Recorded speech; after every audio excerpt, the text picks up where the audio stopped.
title slide? Cool. Yes. Right on. All right. Hello, everyone. The few people who showed up. Welcome. I'm really excited to be here to talk with you about what we can learn about building for the web from window.requestAnimationFrame. So first of all, just to really briefly, who am I? Why am I here?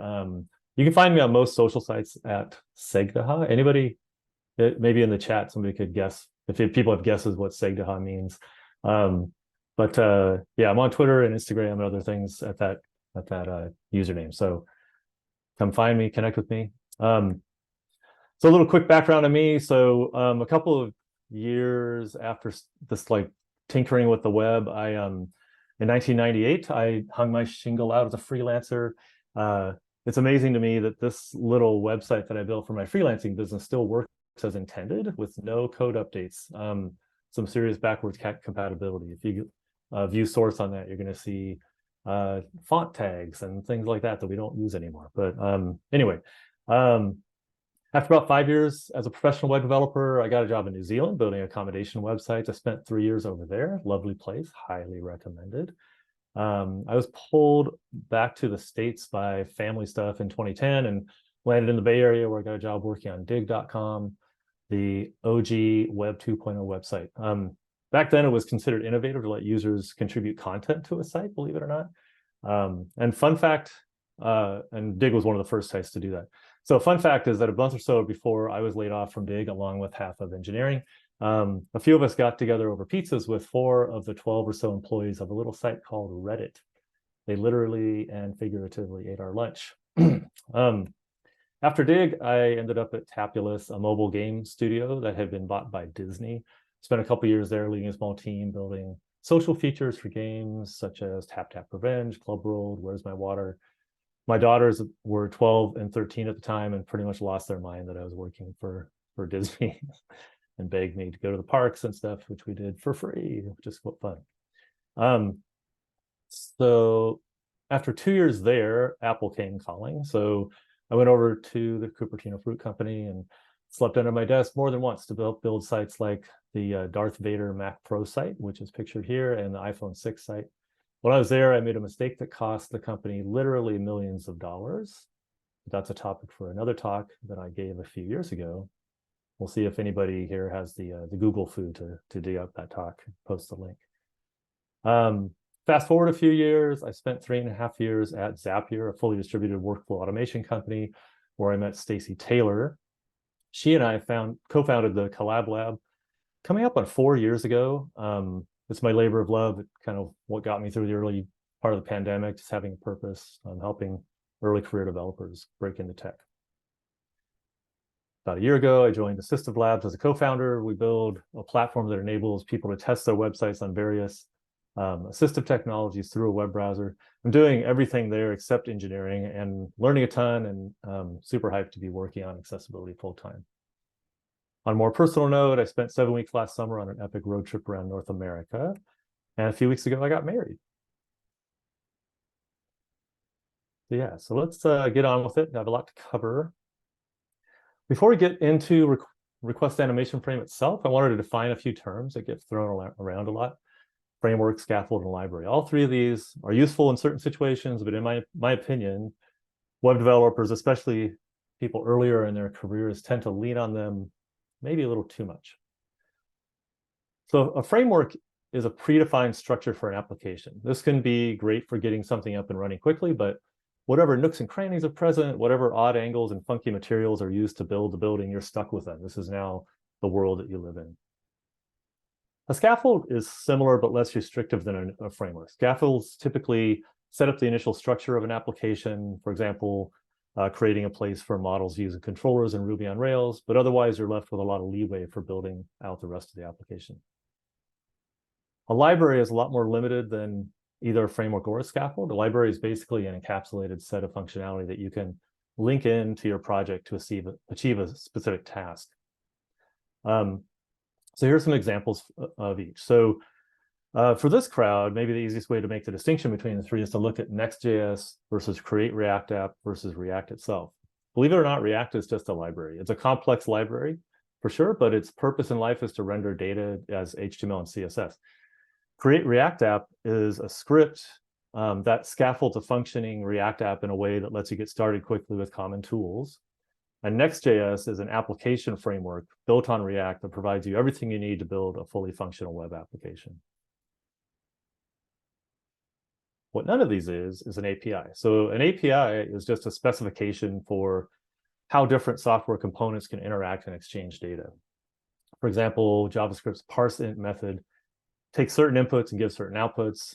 You could argue that's just an interface, but the line between interface and API is fuzzy, at least in my non-computer science trained mind.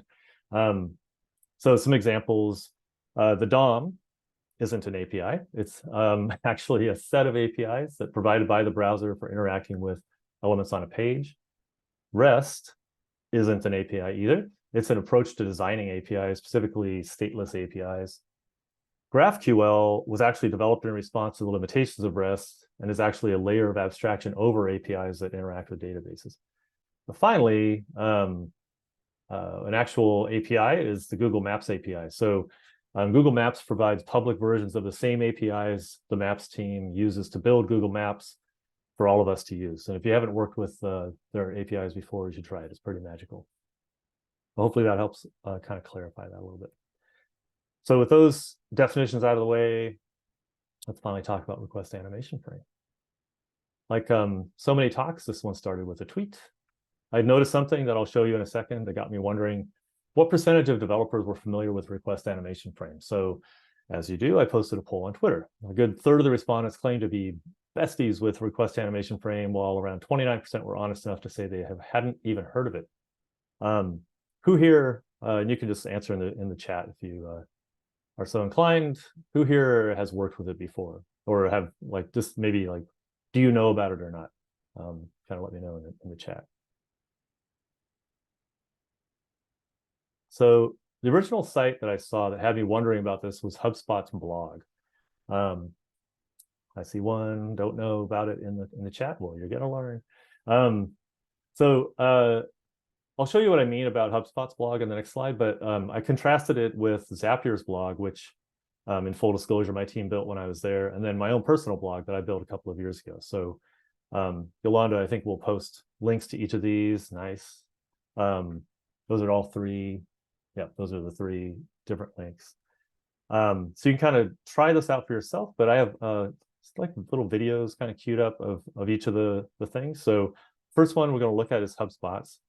So as the screen scrolls, you can see that orange bar moving across the screen, and it's, it's pretty responsive, but it's, if you're kind of looking closely, it's a little bit jumpy, right? And then let's look at Zapier's. So Zapier, as you scroll, the progress bar is moving around nice and smoothly, but it's always kind of lagging behind where the user is in terms of scrolling. And then on my blog, so as we scroll, it's pretty smooth. I mean, if you look really closely, you can see a little bit of jitter, but it's pretty smooth and it's keeping up with where the user has scrolled.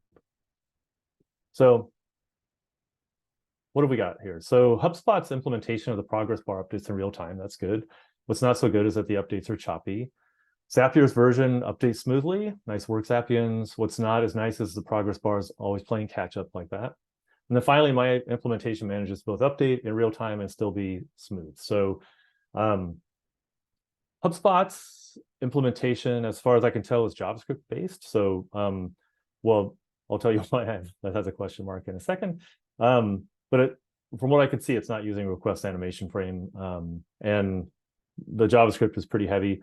JavaScript, so the way browsers work, JavaScript is what's called single-threaded. So what that means is, you might have, like my laptop, I think has eight cores, 8 CPUs that are available. But for any given web page, there's only one that's available, unless you're using web workers, which is like a whole separate topic. So in effect, I have one CPU to work with. And so that means that whatever work needs to happen on the page, the JavaScript engine has to kind of queue that work up and kind of do that in order. And what that means is that sometimes, there's too much work to be done and things start to get a little choppy on the page. So that's what I think is happening there with HubSpot's implementation. With Zapier, I looked into their code, and there was transition event was a class that was present in their code. And so that makes me think that they're using CSS transitions. And the nice thing about CSS transitions is, if not all of them, but a lot of the CSS animations, the transitions can be offloaded to the GPU. So, the CPU is the central processing unit. That's where most things happen on a computer. But a GPU, if you know, like in gaming and stuff, that's what draws, millions of polygons to the screen every second, that kind of thing. So GPUs are very powerful, and if you can actually offload that graphics work to a GPU, it leaves the CPU, that single-threaded JavaScript kind of process, free to do other work. So it's a smart thing to offload that to the GPU. So that's what they're doing with that CSS. But the trade-off that they have there is that they're waiting for the scrolling to stop, and then they're animating the progress bar to that spot. So they've made a sort of a product decision to choose that smooth animation over the fact that it's real time. We'll look at my implementation here in a second, but I wanted to show you, this is the code for HubSpots. And so, like most modern JavaScript, it's all minified and stuff. It's really hard to tell exactly what's going on there. But when I look at that, I see a lot of kind of overcomplication. So there are these weak maps, whatever those are, all over the place. There are type errors being thrown for accessing private methods. And importantly, there's no mention of request animation frames. So that just to me seems like a lot of really complicated code, considering this is my implementation. So I'm sure mine is naive and too simple in some way, but it works fine on my site. At the bottom there, you'll notice window.requestAnimationFrame. In this case, I'm using it as a simple way to debounce the scroll events. So I don't know if that's a concept people are familiar with, but when you're scrolling, you can ask the browser to tell you every time it registers, some scrolling by the user. But if you could scroll really fast, scrolling is a really noisy event. It'll fire and fire and fire, hundreds of times a second sometimes.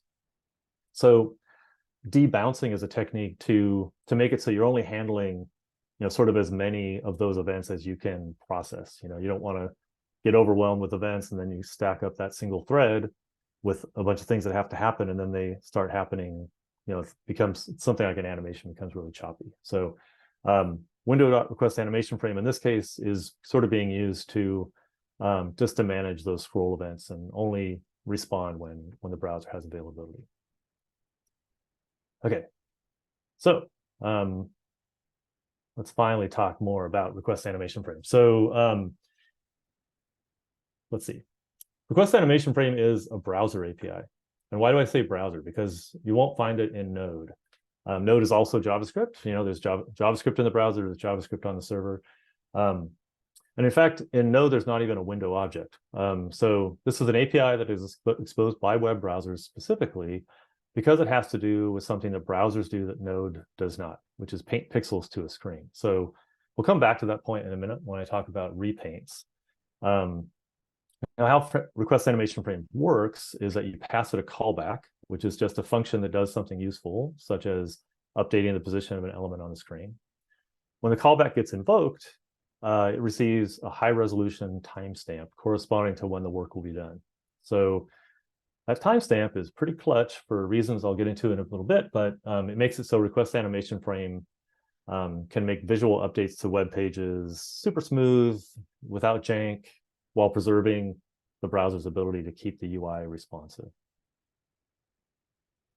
So back to that thing about painting pixels to the screen. So it's pretty incredible what web browsers are doing under the hood, to be honest. So just to talk through these points a little bit, a repaint is the browser turning visible elements, so whatever's on the screen, divs or images, video, like anything that's on the page, these elements, into pixels, and that's a process called rasterizing. So once all those things are rasterized, then they get sent to the output display, your screen, and that happens around 60 times per second. So pretty fast.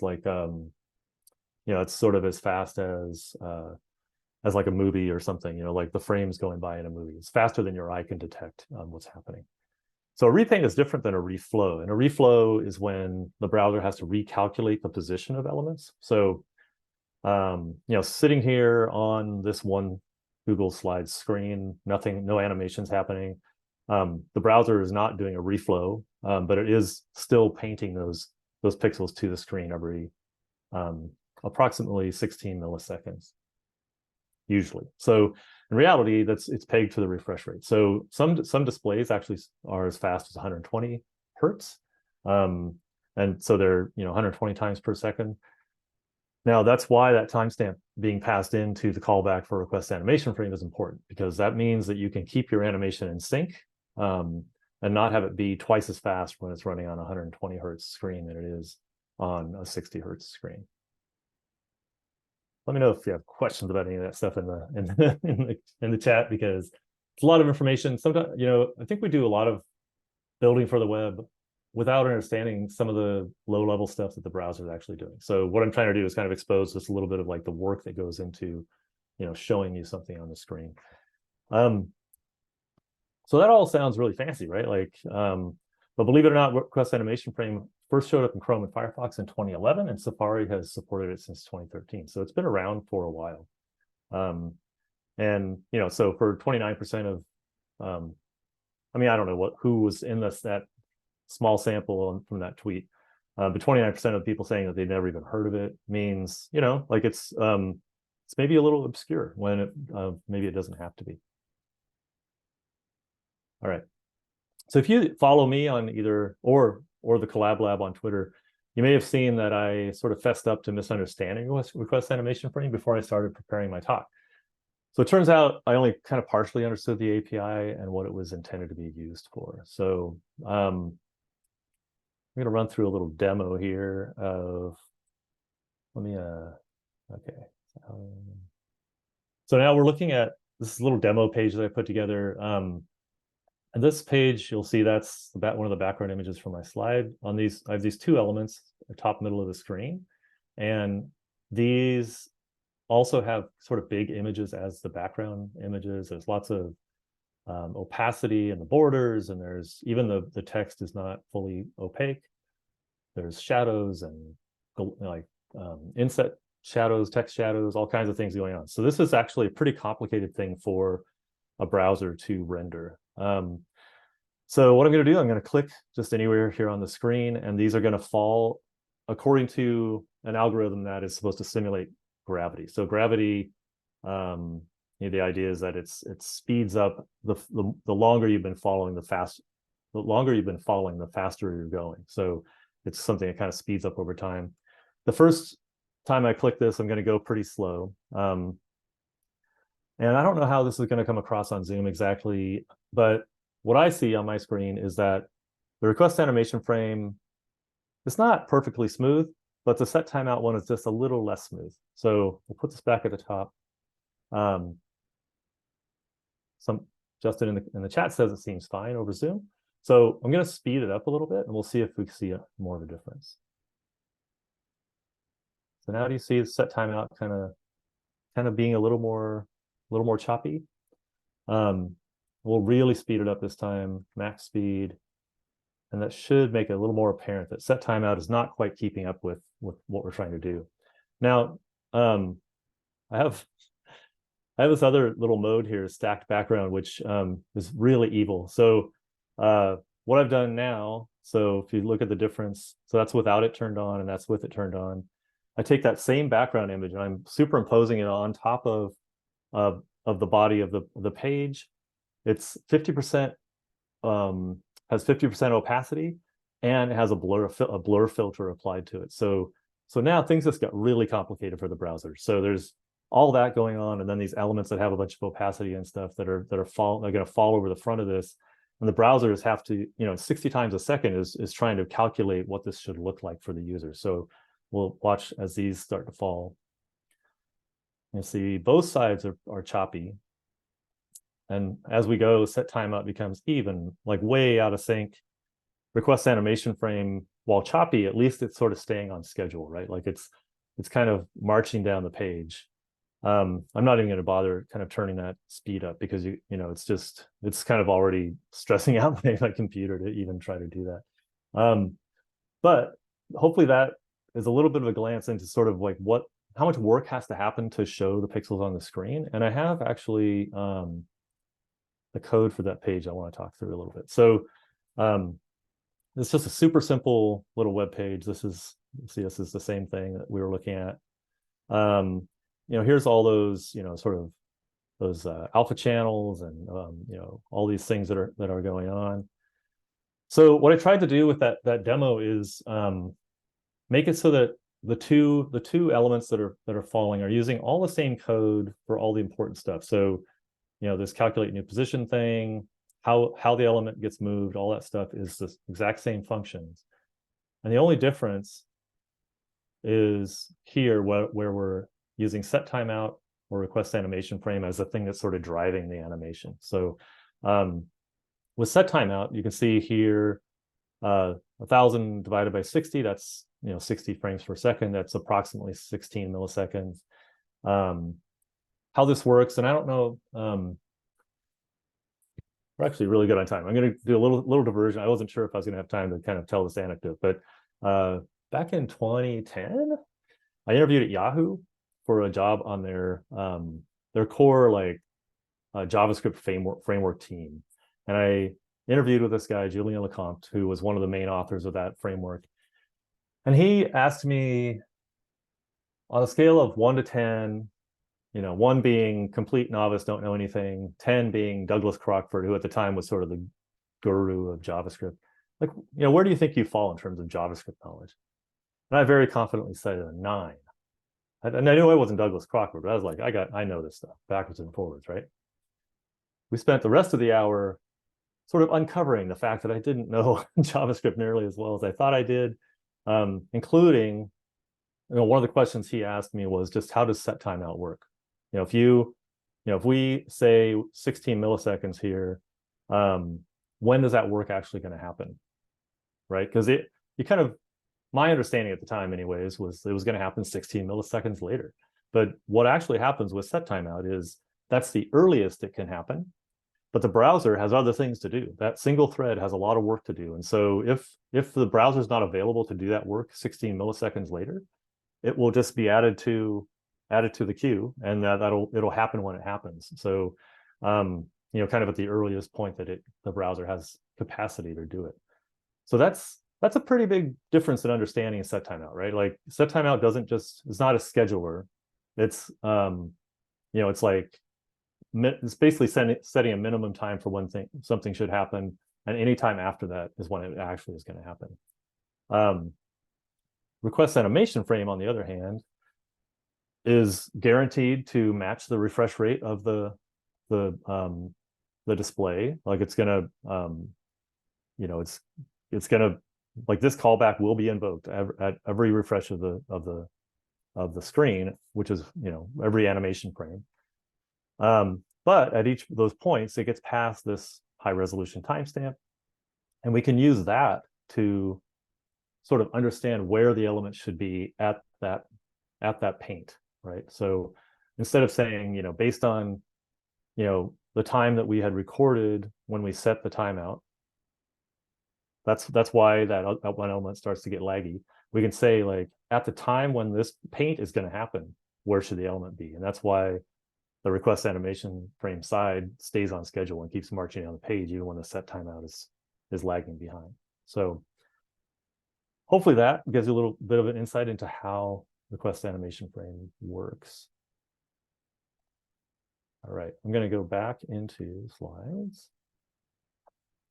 And let's see. So all that said, all these things that we just kind of talked about and learned, the title of my talk promised that we would learn something about building for the web by going deep on request animation frame. So did we?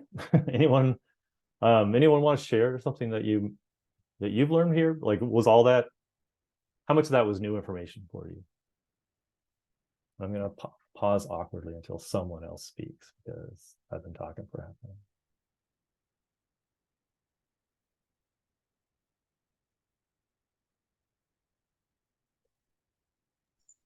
I'm laughing because I just had somebody drop from the call because I was asking people to speak. Yeah, so a couple people in the chat have said that was all kind of all or mostly new information. So yeah, it's I guess let's see, what do I want to say? For me, at the start of the talk, we talked about the difference between frameworks, libraries, APIs. If your employer asked you to implement one of those progress bars for the company blog, you'd probably be tempted to reach for a library or package, something pre-existing, or maybe a built-in feature of the framework that you live in to make it easier, which might make sense. That's a lot of times that's a fine solution, but it also might be overcomplicating your code base by introducing dependencies and more code than's needed for your actual use case. For me, the moral of the story is that it's easy to just rely on frameworks to do the heavy lifting for us, but by exercising a little more curiosity, we can do some pretty cool stuff without them. So one of the reasons I think that's important is that frameworks will only get you so far. Eventually, if you're building stuff that's complicated, and if you're going to run into some situation that isn't handled by the framework, it isn't possible to solve given the framework that you're working within. And that's sort of prime time for you to leverage your knowledge of maybe lower level APIs to sort of save the day and still get the thing done, right? So I would encourage all of you to open up the console in your web browser, type in window dot, and then see what that autocomplete pops up. There's a lot of stuff hanging off that namespace that's super interesting. There's a lot of stuff just in MDN, in the Mozilla Developer Network docs around JavaScript. They're just super interesting. So some of the things that you could look into are intersection observer. Stacey Taylor actually gave a talk on that a couple of years ago. It's about like when elements are kind of visible on the page. Insert JSON HTML is actually a DOM API, and it's one of my all-time favorites because you can take some HTML as a string and you can insert it wherever you want inside of an element, and it gives you all this flexibility. The animation API is a JavaScript API to kind of tap into all those CSS animations that get offloaded to the GPU. And then there are internationalization methods that are built into the awkward to say out loud intel class. But those are super cool too. It's more of a anyway, it's like sort of a like a singleton or something. I was maybe the term for it. But in any case, a bunch of things you can do around dates and times and numbers, currency, and all that kind of stuff is just built into browsers nowadays. So you don't have to go reach for a library for that stuff either. So here's some photo credits and references. The photo of the Jeep and the trailer on the dry lake bed I took myself. I sourced the rest of the images from artists on Unsplash.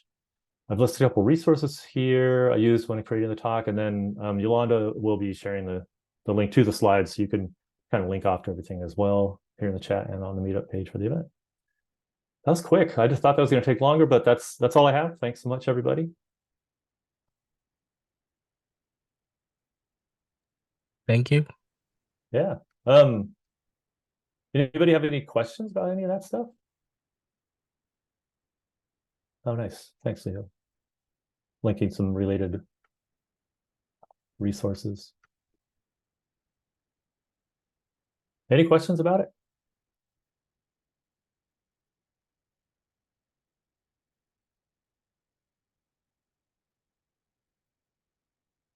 All right. Well, cool. Thanks so much, everybody. All right, everyone. Thank you so much for coming. I will be pausing, and if you have, questions you want to ask that's not being recorded, please ask away as well. But thank you so much for today's talk, Andrew. Really appreciate it. And I believe I shared all the links. So yeah, thank you again, everybody, for attending today's talk.